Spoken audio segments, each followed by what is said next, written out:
Dialogu vazhdon në Bruksel, pra nuk ka përfunduar asgjë.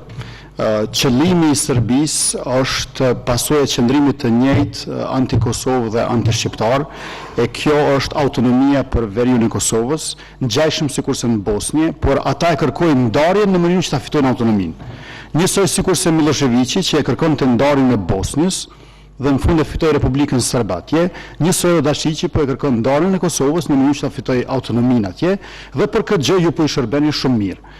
Temat e rënda janë në vitin e ardhshëm. Unë u ktheva për Brukselit. Taman 17 janar dhe tutje do të flisni për strukturat paralele të Serbisë se si të legalizohen ato, dhe është e qartë se Kosovën e kërcënon autonomia. Edhe e kërcënon edhe ju, duke qenë se jeni të gatshëm të jepni gjithçka shtetit Kosovës për ta zgjatur edhe pak pushtetin për veten tuaj. Dhe njëkohësisht duhet ta keni parasysh një gjë, se ju jeni shndruar në argument për Dačićin. Ai përdor juve për mu duk mirë para Bashkimit Evropian. I ka prish marrëdhëniet me Kroacinë, sepse Kroacia se pranon takim, ndërkohë që ju e pranoni pa kushte. Serbia s'po avancon drejt BE-s, duke ju falendruar 7 kushteve të Gjermanisë.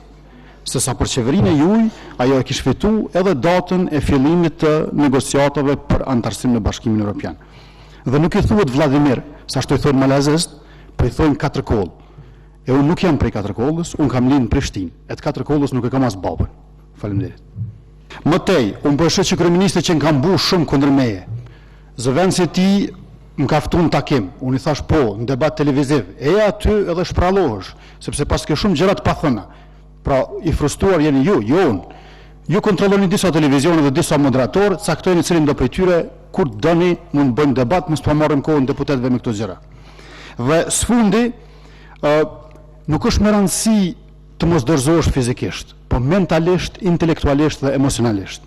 Jo vetëm deklarimi im para gazetarëve në burg, por edhe në gjyq, edhe i Liburrit në gjyq, edhe në gjyqin në Mik, edhe në gjyqin e Uleks, nuk e kemi dorëzuar mendjen asnjëherë. Ndërka që ju e keni shpëtuar veten fizikisht, keni shkuar në Zvicër, por mendjen e keni dorëzuar, keni bërë pakt me djallin, e ne pakt me djallin s'bëjmë kurrë.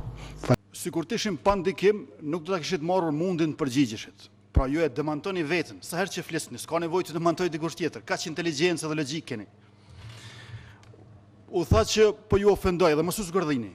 Ju tha që po ju ofendoj, po nuk mund t'ju ofendoj juve përderisa ju s'keni dinjitet. Ofendimi presupozon që subjekti në anën tjetër ka dinjitet. Unë çfarë do konstatimi që bëj për juve, kur s'muj më ofendu. Prandaj nëse ju thoni që unë pi ofendoj, ju po gënjeni. Nuk jam duke ju ofenduar, jam duke konstatuar si shjeni, pra paqavër. Matutje, ne se kemi kundërshtuar autostradën, po i kemi kundërshtuar hajnat që po vjedhin në autostradën e kombit në emër të kombit. Trefishi i çmimit, ju po vjedhni në emër të kombit. Kjo s'ka të bëjë me asgjë kombëtare. Njësoj aeroportin e Prishtinës. Ja keni ngjit emrin e komandantit Adem Jashari, e keni bë djalin e Homzës drejtor të bordit për me shit ma shpejt e ma kollaj. Ju edhe në përmendoret e dëshmorëve në tendera vjedhni. Jeni hajna tipik, hajna klasik. Tjetra, është evidente që qytetarët janë të ofenduar me këtë shiti që po e bëni të distribucionit të kekut. Dhe ky është një krim për cilën drejtësia dhe gjyqësia e një shteti të së drejtës nesër do të veprojnë mbi juve. Kjo është e domosdoshme dhe e pashmangshme. Për këtë ju duhet shkoni në burg, sepse ky është krim me shit për 26.3 milion këtë rrjetin e Kosovës të energjisë elektrike. Ky është krim.